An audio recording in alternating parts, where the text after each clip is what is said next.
Sayyidina wa maulana Muhammad bin Abdillah amma ba'd. Seperti lagi di kajian malam Jumat pembacaan Ratibul Atas Basairul Khairat dan Ta'lim.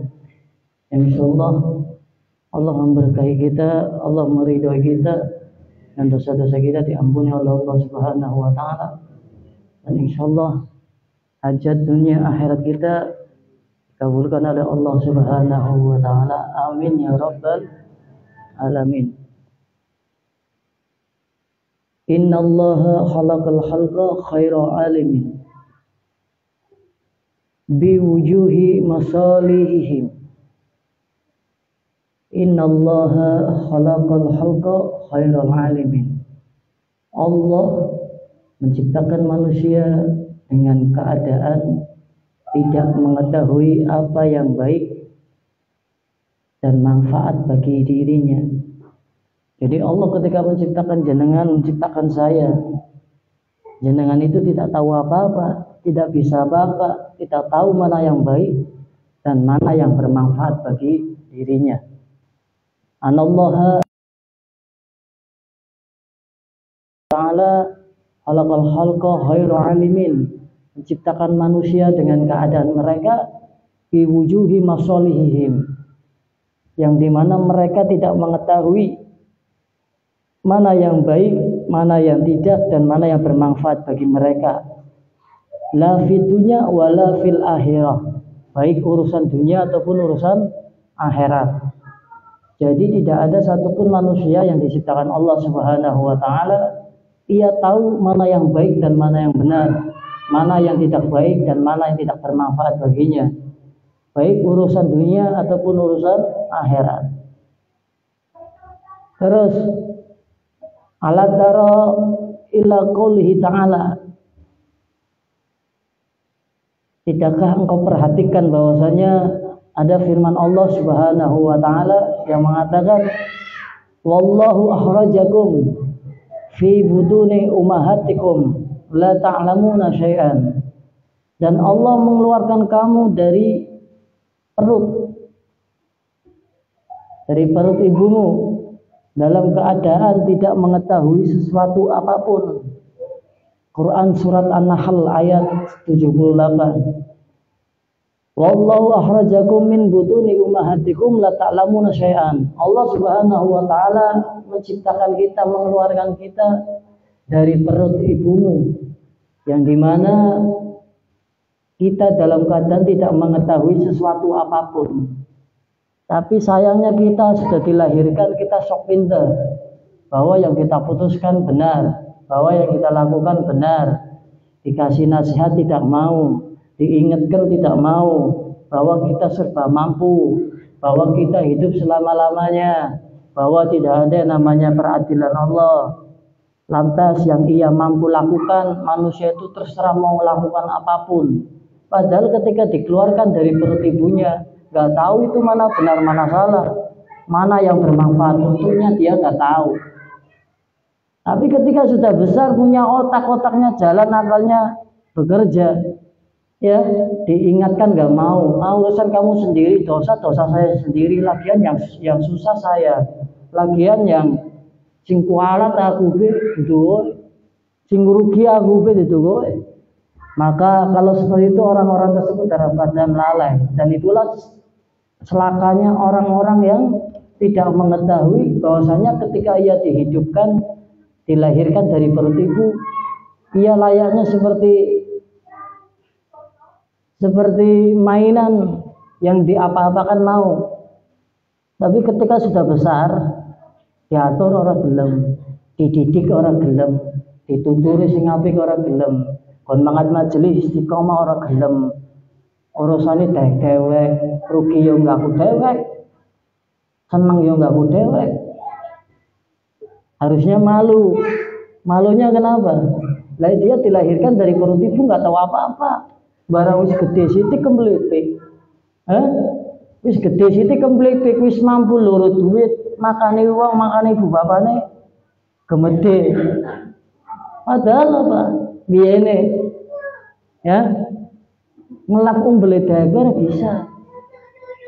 Inguse dhewek tiba dilapipe ora ora bisa. Tapi marang wis gede ya pada gemede, pada gemblebek, pada sombong, seakan-akan mampu. Dikawe mriyang yo wis ora bisa apa-apa. Engko tembe sadar.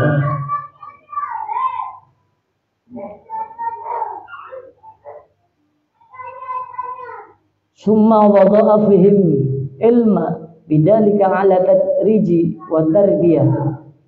Kemudian setelah manusia itu dilahirkan dari perut ibu yang tidak tahu apa-apa, tidak bisa mengetahui mana yang manfaat baginya, maka Allah Subhanahu wa taala memberi mereka pengetahuan dan pendidikan, memberikan tarbiyah, pendidikan secara bertahap. Yang tadinya hanya tergeletak bisa duduk, setelah duduk Allah berikan kelebihan lagi, bisa merangkak, setelah merangkak bisa berjalan, setelah berjalan bisa berlari. Itu semua datangnya bukan dari ibu, bukan dari bapak yang mengajari. Kalau Allah tidak memberikan itu, ya niscaya engkau akan tergeletak terus dari kau lahir. Tapi apa? Allah Subhanahu wa taala memberi kemampuan untuk kamu, untuk saya yang tadinya tergeletak, ya mau ngeluarin suara saja nggak bisa, bisanya nangis toh, mau ngomong nggak bisa. Sekarang kita bisa merangkak, bisa berdiri, bisa berjalan dan bisa berlari. Setelah itu kita bisa berbicara. Itu bukan karena hasil kerja keras upaya ibumu, bapakmu, bukan. Kalau Allah nggak memberi kemampuan, ya kamu nggak akan mampu itu. Allah memberikan mereka tarbiyah, pendidikan secara bertahap. Taratan bita'allumi. Taratan bita'allumi. Ada kalanya juga Allah memberikan manusia itu ilham. Yang masih kecil sudah bisa ngomong, yang harusnya belum bisa jalan bisa jalan. Itu namanya ilham dari Allah. Kan seperti itu. Contohnya siapa? Banyak dari nabi-nabi kita, ya, yang diberikan ilham oleh Allah, mukjizat dari Allah yang hanya dimiliki oleh para nabi. Terus fatauba minan nasi an yata'allamu jami'a fitus tajlabu. Terus ketika Allah ada kalanya memberikan semua itu dengan ilham manusia, seperti anak bayi yang diberi ilham. Untuk apa? Untuk bisa menyusu daripada di payudara ibunya. Bayangkan, manusia anak bayi nggak tahu apa-apa, kepalanya didekatkan dengan susu ibunya, tiba-tiba bisa nyedot. Lening Allah orang meweh, kemampuan apa bisa nyedot? Wong akal bisa mikir, cacilik bisa mikir. Anak kecil, anak bayi bisa berpikir, oh ini susu ibu saya, nggak bisa. Kalau bisa ya bakal ngomong. Nyatanya nggak bisa, tapi Allah memberikan pemahaman. Allah memberikan kemampuan kepada bayi tersebut sehingga bisa menyusu di payudara daripada ibunya. Tustajlabu bihil masalih wa kullu ma tudra'u bihil mafasid. Setelah itu ada kalanya manusia itu bisa belajar dengan kemampuan yang diberi Allah. Maka Allah memerintahkan manusia agar mempelajari segala sesuatu yang membawa daripada kemanfaatan. Allah berikan kemampuan lewat akalnya, pikirannya, sehingga bisa berpikir, mengolah akalnya dan mempelajari suatu pelajaran yang ia pelajari sehingga ia bisa tahu mana yang manfaat dan mana yang benar untuknya. In hadzal illa jubila fihim fi min haraiza fitriyatin wa taliba ilhamiyah. Dan setelah itu Allah juga memberikan pengetahuan bagaimana caranya manusia agar bisa menghindarkan diri, agar manusia bisa menghindarkan diri dari sesuatu yang membahayakan dirinya. Dan itulah ya fitrayatin wa mataliba ilhamiyah, dan itulah fitrahnya manusia. Ya, itulah fitrahnya manusia yang sesuai daripada ilhamiyah, yang sesuai daripada naluri manusia. Allah berikan naluri kepada manusia. Oh ini baik, oh ini tidak, oh ini manfaat, oh ini sakit. Kalau saya tak pukul ini kepalanya orang pasti sakit. Itu namanya naluri. Oh di depan ada jurang, saya nggak jangan loncat, kalau loncat mati. Jangan kayak gitu. Coba kalau naluri ini dicabut, kayak wong kentir bahkan mending ngelih mangan dulu di tempat sampah. Ya, orang gila kan masih punya naluri. Kenyataannya apa? Lah coba sih orang gila kalau nyebrang masih nengok. Ada nggak orang gila nyebrang nggak nengok? Ya, dikejar-kejar masih takut lari. Bener kan? Orang gila di pasar itu dikejar-kejar kan masih lari takut. Takut dipukul, sakit. Itu orang gila itu. Apalagi jenengan sing normal masih diberikan naluri oleh Allah Subhanahu wa taala. Makanya kalau kita sudah bisa berpikir, bertindak laku yang baik dan benar, yang bermanfaat, maka kita hakikatnya harus mensyukuri apa-apa yang kita lakukan saat ini. Karena semuanya itu ialah pemberian Allah. Pemberian Allah yang tidak bisa kita beli dengan uang. Jangan bisa beli naluri ya ora. Suge kayak presiden bae kan bisa tuku nalurine meneh. Menyo ngerti bener karo salah. Menyo ngerti wedi. Menyo ngerti lara kayak apa, menyo ngerti manfaat kayak apa. Gak bisa jenengan beli naluri. Sepinter-pinterin jenengan, sekuat-kuatin jenengan, sekaya-kayanin jenengan, coba beli naluri atau beli ilham. Tuku ilham nang toko ana ora langka. Ya. Nah, coba kalau itu diambil semua. Ilham jenengan diambil oleh Allah. Terus naluri ini diambil, jenengan plong-plong tok wis kaya patung. Orang percaya. Iya, orang karena nalurinya diambil sama Allah, bisa orang ngerti bener, bisa ngerti salah, bisa orang ngerti lara, bisa ngerti enak. Sing enak kayak apa, sing lara kayak apa, sing orang manfaat kayak apa, orang ngerti. Kalau ngapul mutok wis, loe apik wong kentir. Ngelih sih mangan, jenengan ngelih ora mangan. Ning naluri ini dijuput Gusti Allah. Lampun jenengan duit akeh nggo apa kowe? Ya, jabatannya nggo apa? Duitnya sing akeh nggo apa? Ning naluri ini dijuput karo Gusti Allah. Apa-apa coba? Orang bisa apa-apa lah. Ya, makanya sebelum itu semua terjadi, ingin tahu nalurinya diambil Allah ketika apa? Ingin tahu nggak? Ketika jenengan tidak bisa melakukan apapun, ketika jenengan sudah dimatikan hati ini jenengan, maka jenengan sudah tidak tahu itu mana baik mana benar, mana salah mana buruk, mana manfaat mana tidak. Maka orang yang hatinya mati itu kan disamakan dengan orang gila, lebih baik orang gila, lebih baik orang yang mahrum. Orang yang gila itu lebih baik daripada orang yang memiliki hati yang mati. Hati yang mati jenengan dikasih tahu ya mati ini benar padahal salah. Orang manfaat dia ngomongnya manfaat, ya. Jadi seperti itu.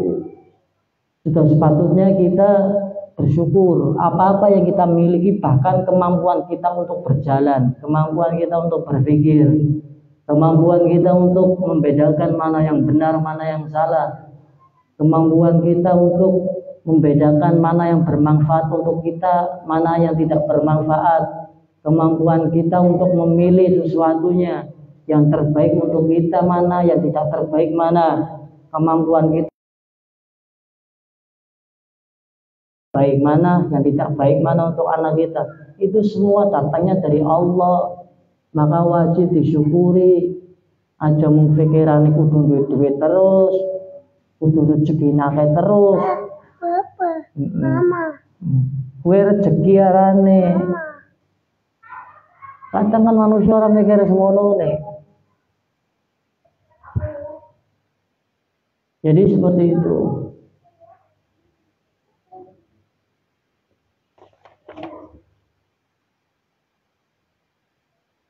Ya.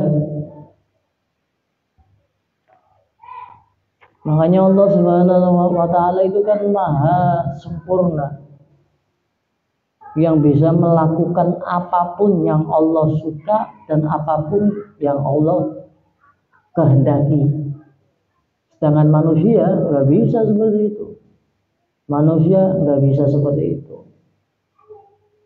Maka sudah sepantasnya selama akal kita masih bisa bekerja, kita masih bisa berpikir, ya, anggota tubuh kita masih bisa digunakan dengan baik, maka cara mensyukuri itu semua pengen tahu apa? Yang jenengan berbuat baik, taat kepada Allah Subhanahu wa taala. Cara syukur yang baik itu bukan hanya mengucapkan saja alhamdulillah, tapi harus ada kenyataan amalia. Saya memiliki akal yang bisa berpikir, bekerja dengan baik, tubuh saya masih bisa bergerak dengan baik, maka saya bersyukurnya ya harus dengan amalia yang nyata. Amalia nyata bagaimana? Ya gunakan itu akalmu untuk ingat Allah, untuk mengagungkan kebesaran Allah. Gunakan tubuhmu untuk tidak bermalas-malasan. Untuk apa? Ya untuk mendekatkan diri tubuh kamu itu kepada Allah. Dengan apa? Dengan ibadah. Dan masih banyak yang lainnya. Itu tanda syukur yang benar dan baik, ialah melakukan amalia secara males ese, ndablek ese, ya, denggine ese, sombonge ese, pelite ese, turun-turunane ese, senenge turu ese, nglakona perkara sing ora maksiat ese, tapi jarene bersyukur. Ya, ndospok ora-orane ndobol ya. Ndobol. Jarene bersyukur kadung awake sehat, kadung pikiran sing bisa mikir aku ora duwe duit loro duit ana sing nenun, ana sing proyek, ana sing apa. Tapi kon lakokna syukure ora gelem, males hese. Hadir majelis sese sungkan, salate sing telat, salate sing ditinggal, sedekahe males, ngomong sing apike males, ya arane ora bersyukur. Amaliane orangnya nyata. Kalau itu semua diambil oleh Allah Subhanahu wa taala, nanti baru tahu rasa. Lah iya ya. Makanya orang-orang yang syukurnya dusta, syukurnya palsu hanya di lisan, tidak ada bukti dengan amaliyah yang nyata atau perbuatan soleh yang baik yang nyata, maka nanti ketika sakaratul maut, setan kan pasti akan mendatangi daripada umat Nabi orang yang mau wafat. Sakaratul maut itu ujian yang paling sulit yang ada di dunia. Ujian yang paling sulit kata Nabi itu ialah orang yang ketika itu menghadapi sakaratul maut. Ujian yang paling sulit, ujian orang dede ora sulit, ujian meriang ora sulit. Coba jenengan dalam ngrasana sakaratul maut sih. Jadi ngomongnya orang dede wis mumet sulit paling berat. Dene meriang setahun kejari berat ujiane ya. Dene bapane mati, ibune mati, ujian aku berat men aku melas namun urip iso ora kaya kanca-kanca liyane. Dah, dobol. Coba ning antum dene sakaratul maut ngoten ben ngrasaken aku ternyata ini ujian yang paling sulit. Ya iya, turun ngrasana sakaratul maut tok sih dadi ngomongnya ujiane ya sulit. Di PHK ora kerja nganggur sulit, kerja bayarane cuil lah, ujiane sulit. Dagang sepi ujian aku sulit men sih. Coba ning suatu saat jenengan sakaratul maut nanti jenengan bakal mengetahui ternyata benar yang ialah ketika menghadapi sakaratul maut. Kenapa? Nanti syaitan itu akan menggiring umat Nabi, orang-orang yang beriman agar wafatnya dalam keadaan husnul khotimah. Makanya orang yang ketika ia bersyukur hanya bisa lewat lisannya alhamdulillah, tapi watake ese bae, sifat ora apike ese bae, malese ese bae, imane ora nambah-nambah ese kaya kowe bae. kelakuan-kelakuan sing bejat sing ora apik isih bae, maka nggone sakaratul maut, ujian yang paling sulit itu dialami oleh jenengan, setan mudah giring jenengan untuk mencabut imani jenengan yang ada di dalam hati jenengan, sehingga jenengan nanti mati dalam keadaan su'ul khotimah, orang dowo iman. Itu sebab apa? Ketika masih belum sakaratul maut, masih sehat, jenengan orang pingin nambah iman mental jadi tambah kuat. Orang pingin syukur sing temenanan mari Gusti Allah, hanya nang cangkemin jenengan tok sing dobol, dusta, harat. Maka ketika sakaratul maut, aja salahna Allah, aja salahna Nabi, aja salahna siapa-siapa. Jenengan meninggal dalam keadaan su'ul khotimah. Iman sudah dibawa sampai mati jenengan. Iman itu dicabut oleh setan. Makanya dalam hadis jelaskan, setan itu akan mendatangi orang yang sakaratul maut dengan membawa bendera. Dia akan menggoda anak cucu Adam yang menghadapi sakaratul maut agar apa? Agar ia meninggal dalam keadaan tidak beriman, meninggal dalam keadaan tidak mengucapkan la ilaha illallah wa asyhadu anna muhammadur rasulullah, dan ia meninggal dalam keadaan su'ul khotimah. Dan itu bakal terjadi bagi orang-orang yang mensyukuri nikmat namun hanya di lisan, akhlaknya yang buruk masih, lisannya suka berdusta masih, malas-malasnya dalam melakukan kebaikan masih, sing senenge turu-turunan sing senenge nyimpan harta sampai berlebihan tidak bermanfaat untuk yang lainnya masih. Maka itu sangat mudah bagi setan untuk apa? Mencabut imannya dalam dadanya, sehingga pas sakaratul maut ia meninggal dalam keadaan su'ul khotimah. Wis jelas neraka, wis halaman hisab cemplung neraka. Orang percaya bukti nabi nguni sakaratul maut. Karena nanti pas sakaratul maut kan orang akan diperlihatkan dari ia dilahirkan sampai ia mau mati, itu dilihatkan seperti sedang lihat TV. Oh ya aku ya, oh nyong biyen pernah gori si mane, oh nyong biyen pernah gori gurune, nyong pernah gori habibe, nyong pernah gay sakit gurune aku pernah ngecewakan gurune aku pernah ngecewakan kancana aku pernah dolimi keluarganya aku pernah dolimi guru habibe kiyaine ustadze katon kabeh ngono. Karena orang yang akan mati akan ditunjukkan perbuatan baik dan buruknya di hadapan matanya. Makanya kebanyakan sakaratul maut kan ya angel jelasnya yang laras. Dan itu setiap manusia nanti akan ditunjukkan fase hidupnya dari ia dilahirkan baru keluar sampai besar sampai mau mati. Baik buruknya dilihatkan semua di hadapan matanya, dahinya, ada yang sampai melotot daripada matanya saking takutnya atas perbuatan-perbuatan yang selama ia hidup ia banyak melakukan keburukan, maka matanya melotot saking medene karena wis ngerti bakal hari pembalasan bakal tekang aku ya. Dan ada yang sayup-sayup matanya, merasa tenang, merasa tunduk nikmat, karena yang ia lihat ketika sakaratul maut, yang ia lihat ialah kebaikan-kebaikan yang terlintas di hadapan matanya selama ia hidup. Itu akan ditunjukkan semua Bu, Mas, ditunjukkan semua itu sama Allah. Ngeri soalnya, ditunjukkan semua sama Allah. Yang orang lain nggak tahu keburukan kita, nanti Allah akan tunjukkan itu pas sakaratul maut. Bapak ibu nih orang ngerti bejati dewek, kancane dewek orang ngerti bejati dewek, guru nih dewek orang ngerti bejati dewek.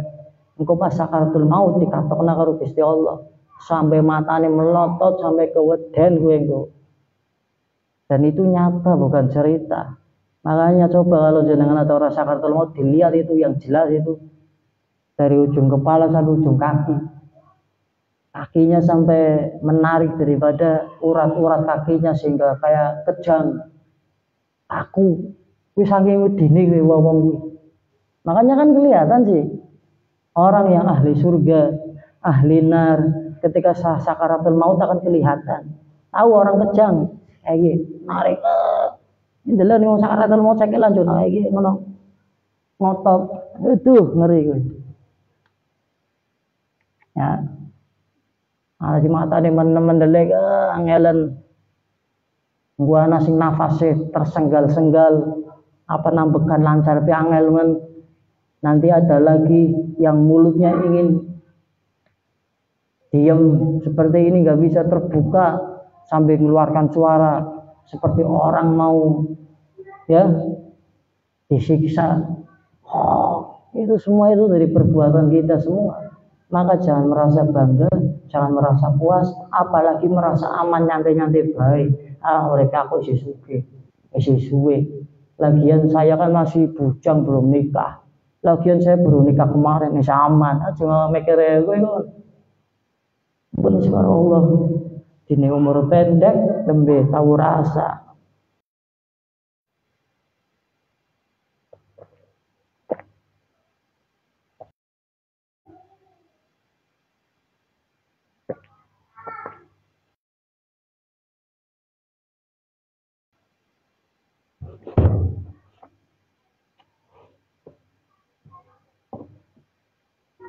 Jadi ketika sakaratul maut itu akan didatangi oleh malaikat dan setan. Malaikat akan menggiring kita agar kita meninggal dalam keadaan husnul khotimah dengan mengucapkan kalimat syahadat. Dan setan kebalikannya akan mempersusah kita untuk agar kita tidak bisa mengucapkan kalimat syahadat dan meninggal dalam keadaan su'ul khatimah. Dan itu akan kembali lagi kepada perbuatan kita. Karena baik tidaknya kita ketika sakaratul maut itu tergantung daripada bagaimana kita mengisi waktu kita 1 hari, 2 hari, 3 hari selama kita hidup dengan kebaikan kah atau dengan keburukan atau dengan sesuatu yang tidak bermanfaat. Kan banyak orang melakukan kebaikan enggak, melakukan keburukan enggak, tapi apa contohnya gusar-gusur, turu-turunan tok, ya, ngomong sing ora manfaat, ngomong asu ora, ngomong anjing ora, ngomong binatang sing ora apik ora, tapi ngomong sing ora manfaat, sing ora nyakiti ora, sing berbuah pahala ya ora. Lah perkara-perkara kayak gitu yang menggiring kita nanti pas sakaratul maut lebih banyak mendengarkan ajakannya setan. Karena apa? Orang yang masih melakukan perkara yang mubah, yang tidak bermanfaat ya, walaupun gak dosa, itu dekat dengan yang namanya setan. Karena setan itu menggiring manusia awalnya melakukan sesuatu yang tidak ada manfaatnya, baik ucapan, baik tindakan. Nanti lama-kelamaan karena sudah melakukan perkara-perkara sing ora manfaat, baik ucapannya itu manusia ataupun tindakannya, lama-kelamaan melakukan perkara-perkara yang haram, yang berdosa. Makanya para ulama kan menjaga sifat waranya, hati-hatinya dengan cara tidak berbicara sesuatu apapun yang tidak bermanfaat. Sampai-sampai Sayyidina Abu Bakar Siddiq kan sampai dia memasukkan batu kerikil di dalam mulutnya, tujuannya apa? Men ora kakean ngomong, men ora kakean ngomong sesuatu sing ora manfaat. Jadi ning ana sing takon atune cukut tembe dijawab. Ning ora ana sing takon yo meneng tok. Ngene apa ngomong sing manfaat tembe watune cukut kadang cangkem ngomong. Sing dhewe kan ora. Ngomongnya ora manfaat. Tindak tanduknya ora manfaat. Apa maning nilang sing elingna gurune orang elingna, sima bapaknya orang elingna omah. Amane bapak simane sis mati, uripe omah dhewekan tok. Lah ya wis. Glusar-glusur tok. Ku ngerti ini bener lah ora dosa be. Ono orang ngerti lagi digiring setan maring perkara-perkara sing mubah sing ora manfaat. Bahkan aku selalu mengatakan, ning kowe nang omah nganggur ora ono apa-apa, ora manfaat, cukup genah maring majelis.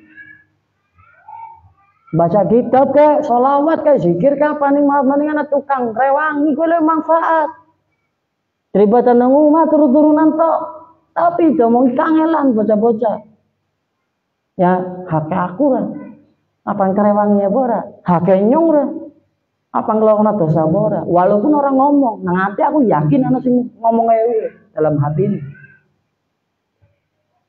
Ya, kan seperti itu. Turu-turunan toh. Balik kerja, oh, mau kesel kerja nang pasar, mau kesel kerja melu uang, balik istirahat turu. Orang berpikir apa sih? Ketika turu, lima malaikat mau dikongkone cabut nyawane turu. Nyawane cabut lagi turu, Bu. Iya ning turune eling Gusti Allah ya, turune wong saleh ibadah. Turune kita apa? Dosa, ngimbene basah, ngimbene buruk, jorok. Nglindure yo ngomong sing ora apik, asuremu tak pateni kon, tak buantem kon. Ya. Mikire salehnya mau kerja saiki apa turu istirahat anak gampang esok maning kira gampang kumaning mari majelis gampang kumaning. Itu perkara yang tidak ada manfaatnya tinggalkan seperti itu. Jadi seperti itu, Bu. Karena kita nggak tahu kehidupan itu yang baik bagi kita. Menurut kita baik belum tentu baik menurut Allah. Menurut kita kan baik. Saya dari pagi sampai sore kerja di kantor. Saya dari pagi sampai sore di pasar. Saya dari pagi sampai sore di kebun. Dari pagi sampai sore di toko. Ini waktunya istirahat. Anu boyok. Lakon kerja sing kerja siapa awakmu? Dia kan sudah siap kesel. Sing ngongkon ngebon siapa? Allah ngongkoni kowe kon berkebun. Kowe sing karepe lho duwe dewek, nggo makani kowe, nggo makani keluargane. Kowe sing karepe dagang dewek. Lah kok ngangklo kesel istirahat. Ojo ngangklo. Engko anak simane ngongkone iki tokna bawang nang pasar mau tembe balik kerja kok dikongkon. Lah sale dek kon sing kerja siapa? Dia kudu siap tanggung jawab, orang hidup itu harus siap tanggung jawab. Dan ini banyak terjadi di kita seperti itu. Ya, kerja kesel-kesel dewe, anak guru ngongkon, iya tembe balik kesel. Gue si mana ngongkon, nah orang ngerti kesel tembe balik ya. Karena angel salah dewek ya, harusnya primen siap. Aku kerja kesel berarti resiko aku kerja. Aku diganggu guru aku diganggu wong tuwa aku ditongong sama bapak aku yo kudu nurut anut. Kowe arane wong tanggung jawab. Pilihane kon kerja ngono sapa? Kowe. Pilihane kon napan proyek sapa? Kowe dewek. Sing milik kowe apa ngabdi karo wong kerja sapa? Kowe dewek. Jadi kalau ada orang lain minta bantuan, ibu bapak minta bantuan, guru minta bantuan, berarti ia lagi nolong kamu melakukan sesuatu yang tidak ada manfaatnya. Sing mestine bar balik kerja gelelengan turu ora manfaate ya. Akhirnya dikongkon manfaat harusnya seneng kok. Oh iya, hari-hari aku diisi manfaat. Kadang esok anjona sore luru duit, sore adus apa istirahat, si mane ngongkon kon giling padi. Jadi manfaat oleh pahala. Tapi kan orang pikirannya dek jadi dek sing bener orang ngerti namun si mane guru aku orang ngerti namun. Wis kesel luru duit kak. Balik ke istirahat di kon ya, makanya belum tentu yang menurut kamu benar itu menurut Allah benar. Apa maning seorang guru itu akan lebih mengetahui apa yang terbaik buat anak didiknya, seperti orang tua bapak dan ibu akan lebih tahu daripada anak-anaknya. Gua anak sing terbaik kayak apa? Yo kayak gini. Gua terbaik guru, sing gua terbaik gua anak didiknya kayak apa? Kayak gini. Tapi kadang kita selaku anak ya punya bapak punya ibu anggapnya bapak ibu dia salah. Ya kan seperti itu sih, itu banyak terjadi seperti itu karena apa itu pemahaman yang belum sampai pada masanya.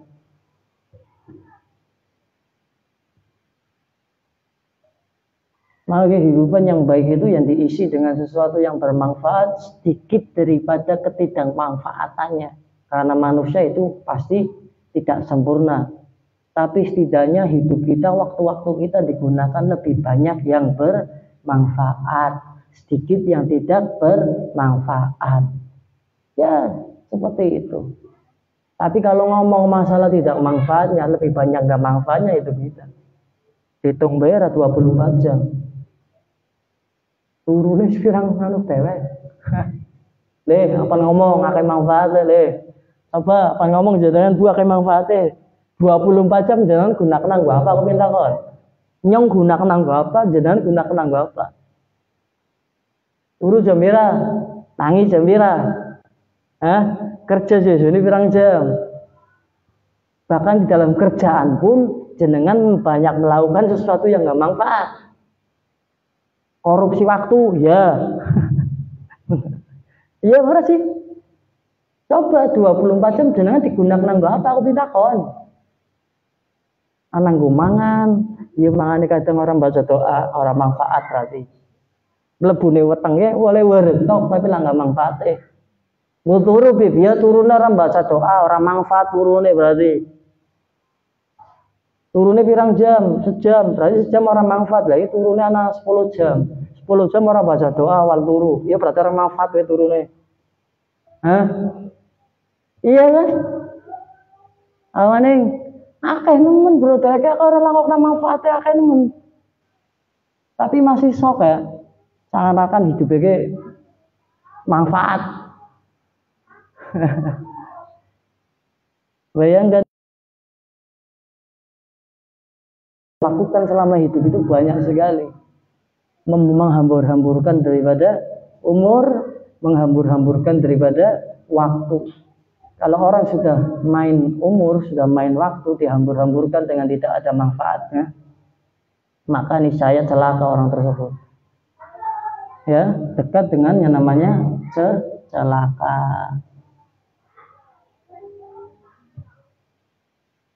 Sayyidina Umar bin Khattab, kalau jenengan tahu Bu, itu kalau tidak ada yang perlu dibahas bersama para sahabat ketika dia menjadi Amirul Mukminin, pengganti daripada Nabi, pengganti daripada Sayyidina Abu Bakar Siddiq sebagai pemimpin umat Islam, maka ia gunakan tuh. Tinggal sampai ngerti ya. Wis mikiri. Sayyidina Umar bin Khattab sudah berpikir seluruh umat Islam pada waktu itu di bawah tanggungannya Sayyidina Umar bin Khattab. Sayyidina Umar bin Khattab ganti Nabi sih, Nabi wis wafat. Terus diganti Sayyidina Abu Bakar Siddiq. Sayyidina Abu Bakar Siddiq wis wafat, memilih daripada Umar bin Khattab untuk menjadi Amirul Mukminin. Pemimpinnya wong mukmin, pemimpinnya umat Islam pada waktu itu. Wis mikiri umat Islam sedunia. Bayangkan, umat apa? Umat setiap hari bahas kemajuan Islam, ya, terus mengamalkan apa yang telah disabdakan oleh baginda Nabi sewaktu hidup. Contohnya permasalahan tentang harta rampasan perang. Pemimpin umat Islam perang karo kafir Quraisy, menang, ya hartane wong kafir Quraisy dikapakna, apakah dibagi nggo wong miskin Islam, apakah digombolan nang Baitul Mal, ataupun dibelikan tanah dan tanahnya ditanami oleh sesuatu gandum ataupun kurma yang nanti hasilnya akan dimiliki atau dinikmati orang-orang Islam. Itu kan dimusyawarahkan. Sayyidina Umar bin Khattab musyawarah kalina karo sahabat. Wis rampung Bu. Kowe ora turu jekongan gleleng. Jekong mikir maning. Menengi mikir. Apa maning sing apa aku lakokna. Wis bosen kan arane wong nggih bosen. Sahabatan duwe jenuh nggih bosen. Wis jekong jam-jam Sayyidina Umar karo mikir ke depannya bagaimana cara menghadapi pasukan Romawi, pasukan Persia, ya, ketika mengadakan perang. Bagaimana? Wis mikir bosen Sayyidina Umar bin Khattab ora jenenge mikir mumet dasik kesel gleleng terus selat asale engko sore tangi. Ora, Sayyidina Umar bin Khattab bangun. Dia jalan-jalan. Jalan-jalan apa? Mengelilingi daripada warganya, rumah-rumah warganya kaum muslimin ataupun muslimat. Makanya ada cerita Sayyidina Umar bin Khattab sampai melihat seorang perempuan yang menanak nasi, ternyata yang dimasak apa batu. Lah kan ceritanya kayak gitu pun kadang awal tak cerita kena doa kowe. Lagi jekong ae wis. Ning jenengan karo aku wis kesel lah turu. Tangingku sore. Asale ngesuk kan ana maning. Mikiran dek kan kuwi. Ngesuk ana dina maning. Iya ning kono urip, ning mati bringan. Sayyidina Umar bin Khattab enggak seperti itu. Dia bangun, berjalan-jalan berjalan-jalan mengelilingi daripada kota Madinah Al-Munawwarah. Karena pada itu Sayyidina Umar bin Khattab kan tinggalnya sudah di Madinah Bu. Melaku-melaku sampai akhirnya lihat seorang anak kecil yang mencuri daripada korma oleh ilmu maning nguturi, aja nyolongnya dosa. Sampai akhirnya apa? Dibawa itu anak kecil tadi. Kamu ambil korma, saya enggak, saya cuma mengambil korma yang jatuh dari pohonnya. Dan bapak kamu di mana, ibu kamu? Bapak saya ikut perang, jihad di jalan Allah, ikut daripada pemimpin Khalid bin Walid. Di mana? Di tanah Persia.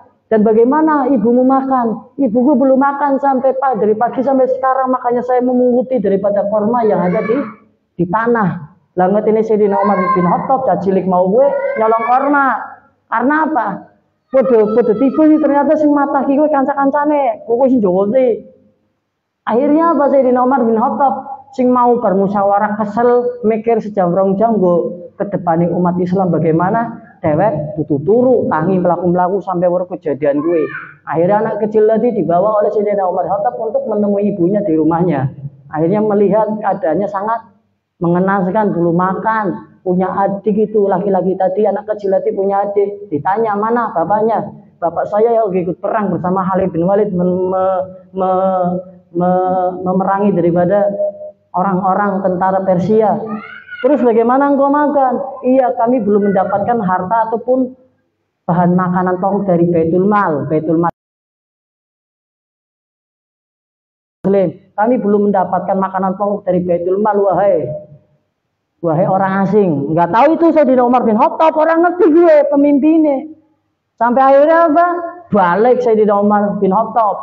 Ketika balik manggul maring Baitul Mal, tempat-tempat gudang sini gandum, dipanggul gue gandum ana sekandi.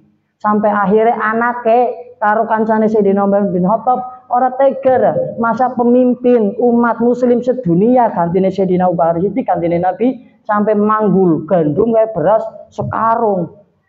Terus dijaluk karo Abdullah anaknya Sayyidina Umar bin Khattab. Terus karo kancane, ya Amirul Mukminin, biarkan kami yang membawa gandum ke anak tadi dan ke ibu tadi biar untuk makan. Tidak, bagaimana nanti saya di hadapan Allah ada seorang janda yang ditinggal ayahnya untuk berperang di jalan Allah, sedangkan saya tidak mengetahui, ia belum makan. Nanti bagaimana kalau ini gandum yang satu karung yang bawa kamu, nanti saya dihisap bagaimana? Dipertanggungjawabkan oleh Allah. Apakah dosa saya tidak besar? Lebih baik saya dihisap di dunia dengan mengganti kesalahan saya dengan memikul daripada gandum untuk anak kecil tadi untuk makan bersama ibunya. Akhirnya dibawa. Itu belum yang ibu yang nanak batu, Bu. Yang masak batu itu ceritanya berbeda. Setelah itu di hari yang lainnya sama Umar bin Khattab kayak gitu. Berpikir bagaimana, terus akhirnya jalan-jalan. Wis ngantuk, wis bosen melaku-melaku. Barang melaku-melaku, ketika sama sahabatnya Sayyidina Umar bin Khattab lihat ada anak kecil yang nangis sangat keras di sebuah tenda di gurun pasir. Lantas Sayyidina Umar bin Khattab penasaran datang. Bu, ia belum makan. Lah yang ditanya ibu-ibu itu nggak tahu kalau ini pemimpin umat muslim sedunia, Umar bin Khattab. Sama kayak tadi. Makanya ketika tadi cerita pertama, ketika dikasih gandum satu karung, ini buat makan, Bu. Ya, nanti kalau ada apa-apa datang saja ke Madinah dan bilang kepada orang ingin bertemu Amirul Mukminin Sayyidina Umar bin Khattab. Lantas pada waktu itu kisah itu akhirnya orang tadi ibu datang menemui Sayyidina Umar bin Khattab. Ketika bertemu kaget, ternyata yang ditemui itu yang membawa gandum ke rumahnya janda tadi yang anak kecilnya ambilin korma, ternyata Sayyidina Umar bin Khattab. Ibu itu menangis, tidak ada pemimpin yang seperti Sayyidina Umar bin Khattab. Dia berjalan keliling kotanya hanya untuk mencari daripada mana yang belum makan. Itu tuh cerita sing keloro sing bodoh waktu. Akhirnya cerita yang kedua sama seperti tadi, jalan-jalan melihat anak yang menangis di dalam tenda. Akhirnya Sayyidina Umar bin Khattab mendatangi ibu-ibu, yang dimana ibu itu ditanya, Bu, kenapa nggak kasih makan itu anakmu yang menangis? Kenapa ia menangis? Ya ingin makan kelaparan. Kenapa nggak dikasih makan? Karena ini belum matang. Akhirnya apa? Sayyidina Umar bin Khattab melihat, emangnya apa yang kau masak wahai ibu? Ketika ditanya, ibu-ibu terus menjawab, wahai orang asing, sesungguhnya saya memasak batu agar anak saya itu teralihkan daripada laparnya. Barang ditelang dimasak latu. Akhirnya Sayyidina Umar bin Khattab mengatakan kepada ibu tadi, Sayyidina Umar bin Khattab kan berjalannya sama temennya ngomong, ayo kita pulang, terus ngomong sama perempuan tadi yang masak batu, Bu, jangan khawatir, Ibu tunggu di sini, saya akan pulang sebentar, nanti saya akan di sini lagi. Akhirnya apa? Sayyidina Umar bin Khattab pulang, datang lagi sudah membawa daripada gandum. Dan ketika itu gandumnya nggak langsung dikasih, ini Bu gandumnya nanti dimasak dikasih ke anaknya ya biar nggak lapar ya dan nggak menangis lagi. Sayyidina Umar bin Khattab nggak sampai seperti itu. Dia ambil panci yang punya ibunya, dia yang masak dan mengajari ibunya ini cara menyasak gandum yang benar Bu, sampai diberikan kepada ibunya, sampai diberikan kepada anaknya. Sekarang dari pemimpin seperti itu susah.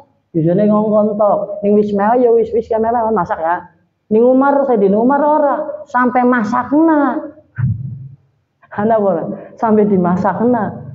Pancine dijaluk, dimasakna, dituturi ibu-ibu mau ora.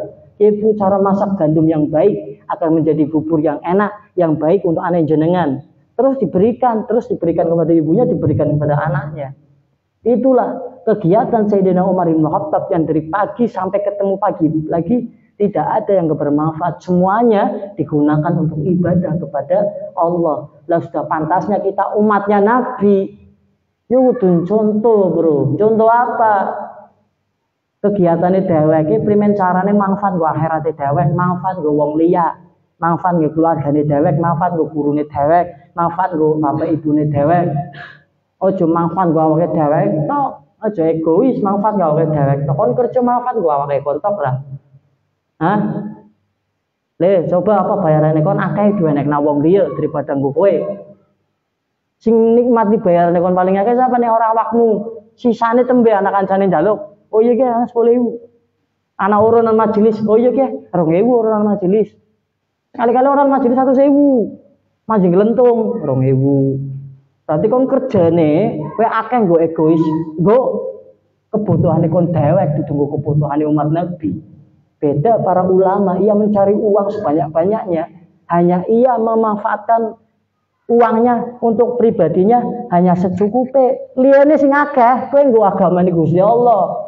Gua apa? Nggo pondok, gua apa? Nggo mudahna pondok, gua apa? Nggo ngaspal, gua apa? Nggo keramik, gua apa? Tuh jadah tuh Al-Qur'an, nggo bantu. Makanya apa? Ya Allah, melas kok digawe penak, duite dine akeh. Lah jenengan lentung teka lho sing paling secuil 2.000. Rutinan anak-anak maning-maning anak lentung maning. Harusnya mikir aku seneng ya dilatih udah di wong sing sering mewah daripada wong sing ora. Rutinan anak lentung lewat langsung. Ki anak lentung lewat nyapen-nyapen ora anu. Karena apa? Orang niat mewah kadang mas go duit mesti. Mata saya walaupun tidak melihat jenengan satu-satu tapi saya bisa mengetahui mana orang yang benar-benar ingin membantu, ingin menyisihkan sedikit rezekinya untuk apa? Untuk orang lain, untuk apa? Untuk agamanya Allah itu kan kelihatan. So pakai lewat, golan bantasan tok. Kenapa bantasan? Karena kon orang niat. Coba nih kon niat malam Jumat, malam Minggu bakal anak rutinan. Nih anak rutinan biasanya kon anak lentung lewat. Aku akan nurut duit 2.000 perak, masa iya?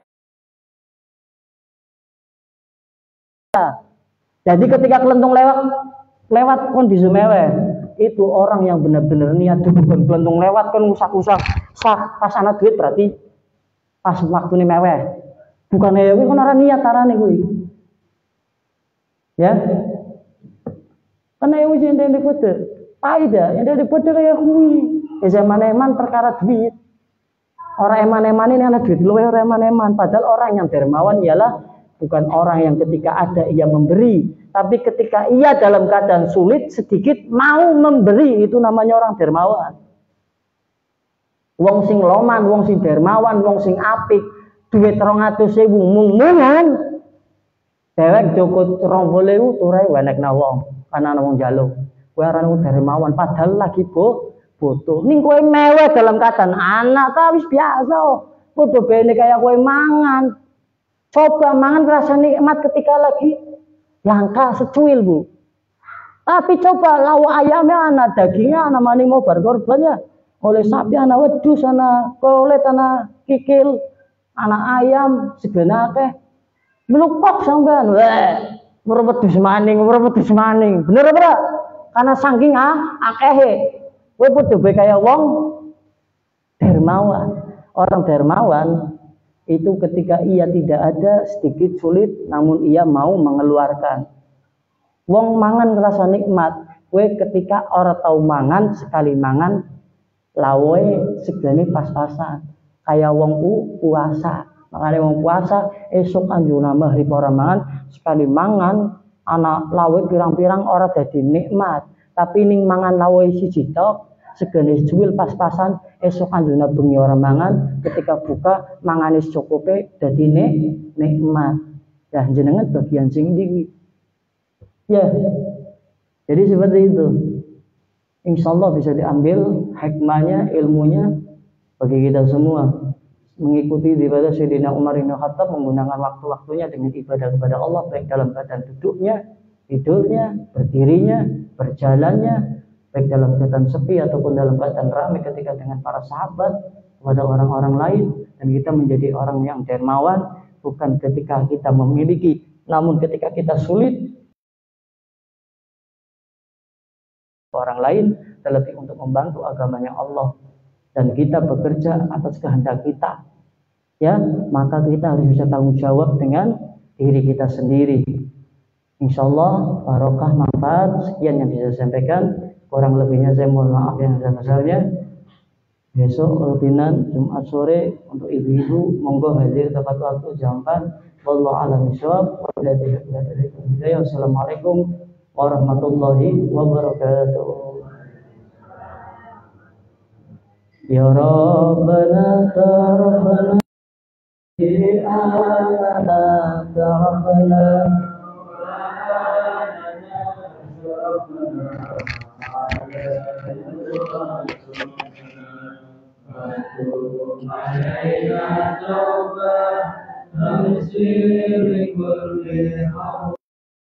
واستر لنا العورات وآتنا الرحمة واغفر لوالدينا ربي ومولودينا والآل والإخوان وسائر الخلفاء وكل ذي محبة أو جيرة أو صحبة والمسلمين